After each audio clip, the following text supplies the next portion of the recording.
என்னடா இப்படி அடிச்சுக்கிட்டு சாவுறீங்க? பார்க்கவே ரொம்ப கஷ்டமா இருக்கு. ஆக்சுவலி பிக் பாஸ் ஹவுஸ்குள்ள பார்த்தீங்கன்னா கமருதுக்கும் பாருக்கும் நெறைய பிரச்சனைகள் போயிட்டு இருக்கு. பட் இந்த டைம்ல ஒரு கேம் பிளேல ஜஸ்ட் பாரு சும்மா தான் டச் பண்ணாங்க கமருதீன. பட் கமருதீன் வேற லெவல்ல ரிவெஞ்ச் எடுத்துட்டாரு. ஸோ மைய காரணமா வச்சு இவன அடிக்கிறாடா, அவன அடிச்சா அவனு சொல்லி பிசிக்கலி ரொம்ப காயப்படுத்திட்டாங்க.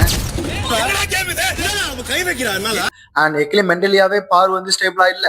ஸோ பிசிக்கலி ரொம்ப ஹர்ட் பண்ணனால பாரு பார்த்தீங்கன்னா பிக் பாஸ் ஹவுஸ்க்குள்ள அன்சேஃபா ஃபீல் பண்றாங்க.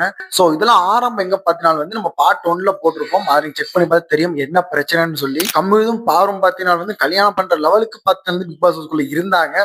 பட் நடுவில் ஒரு சில சண்டைகள், மிஸ் அண்டர்ஸ்டாண்டிங், பேட் டச் அப்படின்னு சொல்லி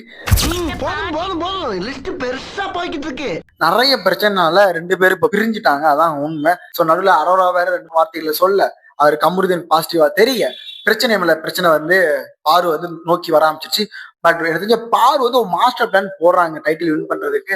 சோ அதுக்குதான் இந்த கமருதீன் யூஸ் பண்ணிக்க நான் நினைக்கிறேன். நீங்க என்ன நினைக்க சொல்லி மறக்காம கமலா சொல்லி தெரிஞ்சுக்கலாம். அண்ட் இந்த மாதிரி அப்டேட்டுக்கு நம்ம சேனலை சப்ஸ்கிரைப் பண்ணிக்கோங்க.